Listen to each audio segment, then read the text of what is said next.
बिस्मिल्लाहिर्रहमानिर्रहीम। अस्सलाम वालेकुम नाज़रीन, कैसे हैं आप? अल्हम्दुलिल्लाह हम बिल्कुल ठीक हैं। तो आज हम आपके लिए लेकर आए हैं रमज़ान के लिए स्पेशल इमली आलू बुखारे का शरबत। और ये इतना एनर्जीफुल बनेगा और इतना टेस्टी बनेगा कि आपकी भूख भी बढ़ा देगा और आपको बहुत ज़्यादा एनर्जी भी देगा और आपकी मैदे की गर्मी वगैरह भी दूर कर देगा। इसके लिए सबसे पहले ये मैंने ली है इमली। इसमें सबसे मेन चीज़ इमली है और इमली लिया 250 ग्राम। और इसको वॉश करने के बाद 3 घंटे पहले पानी में भिगो कर रख दिया था, तो ये अच्छे से फूल गई है। और 250 ग्राम जो इमली थी, इसके लिए 200 ग्राम जो लिए हैं, ये 200 ग्राम जो है ये आलू बुखारे लिए हैं। और आलू बुखारे भी जो है धोकर जो है ना पानी में भिगो कर रख दिए थे। और 100 ग्राम जो है खजूर ली है और इसको भी पानी में भिगो कर रख दिया था। ये सारी चीज़ें अच्छे से फूल हो गई हैं, सॉफ्ट हो गई हैं। और 1 kg गुड़ लिया है। गुड़ से इसका टेस्ट बहुत अच्छा आता है। आप चाहें तो इसके अंदर चीनी भी इस्तेमाल कर सकते हैं। तो चलें अब हम बनाना स्टार्ट करते हैं। तो बनाने के लिए सबसे पहले कढ़ाई लिया और कढ़ाई में लिया 1.5 लीटर पानी। तो 1.5 लीटर पानी जो है इसको चूल्हे पे चढ़ा दिया है। अभी ये फ्लेम ऑन कर दिया है, तो फ्लेम ऑन, पानी पकने लग गया है। अभी हम इसके अंदर गुड़ शामिल कर देंगे। तो गुड़ जो होगा मेल्ट होगा और इसके अंदर काफ़ी गन्ने के ज़रात वगैरह होते हैं, डस्ट होती है, तो वो नीचे बैठ जाएगी और ये हम इसको बाद में छान लेंगे। और इसके साथ ही मैंने अलहदा से एक और बर्तन ले लिया है। मैंने सॉस पैन लिया और सॉस पैन के अंदर हम ये पानी समेत ही आलू बुखारे डालेंगे। इस पानी को हम ज़ाया नहीं करेंगे। और इसके साथ ही हम ये पानी समेत जो है ये हमने डाल दी है इमली और इसके साथ खजूरें। इनको हम तकरीबन 10 मिनट के लिए अच्छी तरह पकाएंगे, ताकि हमारा पल्प जो है वो अच्छी तरह सॉफ्ट हो जाए और वो गुठलियों से बिल्कुल अलहदा हो जाए। ये 10 मिनट तक आपने इसको अच्छे से पकाना है। तो ये देख सकते हैं आप, इसका पल्प पहले भी अच्छी तरह फूल गया था, सॉफ्ट हुआ था, पकाने से और ज़्यादा सॉफ्ट हो जाएगा।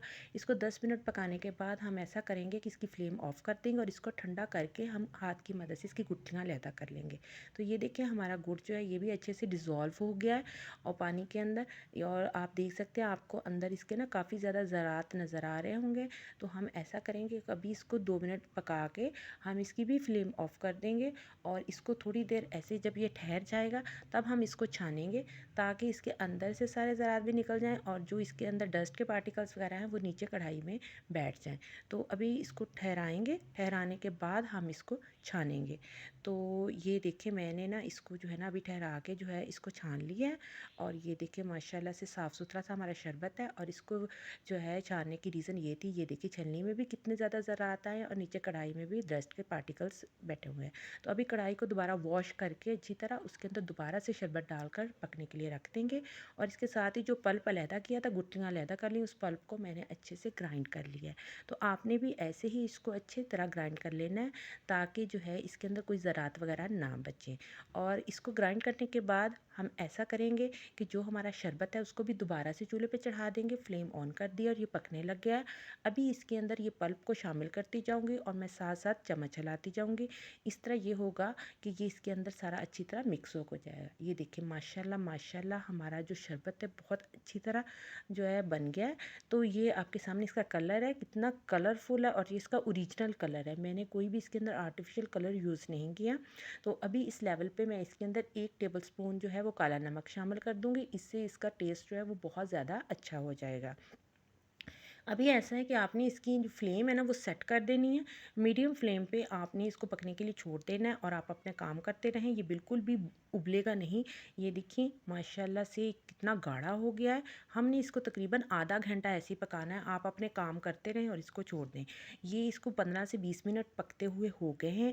और ये आप इसकी कंसिस्टेंसी भी चेक कर सकते हैं। ये इस लेवल तक पक गया। अब इस लेवल पे मैं इसके अंदर 5 नींबू का रस जो है ना वो डाल दूँगी। इससे इसका टेस्ट बहुत ज़्यादा डेवलप हो जाएगा और इसको प्रिजर्व करने में भी मदद देगा, क्योंकि लेमन डालने से ये ज़्यादा देर तक हम इसको महफूज रख सकते हैं। अभी हम लेमन डालने के बाद इसको ज़्यादा नहीं पकाएंगे, सिर्फ 5 मिनट पकाएंगे।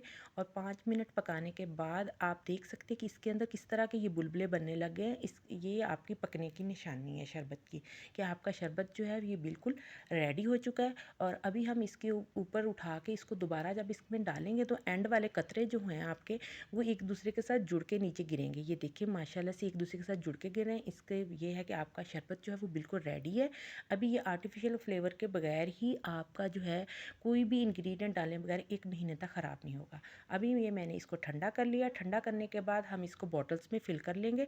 और बॉटल्स में फ़िल करने से पहले आपने ये यकीन कर लेना है कि आपकी बॉटल साफ़ सुथरी हों और बिल्कुल ड्राई हो, बीच में नमी ना हो। और ये मैंने गर्म पानी से वॉश करने के बाद इसको धूप में ड्राई कर लिया और अभी मैं बॉटल्स के अंदर इसको फ़िल कर लूँगी। अभी बॉटल्स के अंदर इसको मैंने फ़िल कर लिया है। तो ये देखिए कढ़ाई के अंदर भी जो है ना काफ़ी ज़्यादा लगा हुआ है, तो इसको हम ज़ाया नहीं करेंगे। अभी इसमें अंदर पानी डाल के मैं इसी से शरबत तैयार करूँगी आपके सामने।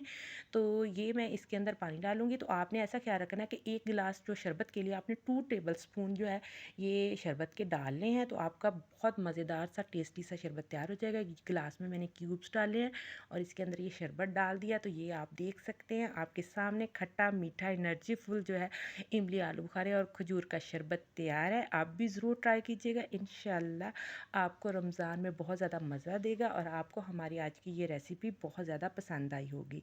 लाइक कीजिएगा, सब्सक्राइब कीजिएगा और दुआओं में याद रखिएगा। इंशाल्लाह फिर मिलेंगे एक और मज़ेदार सी रेसिपी के साथ। आज के लिए इतना ही। अल्लाह हाफिज़।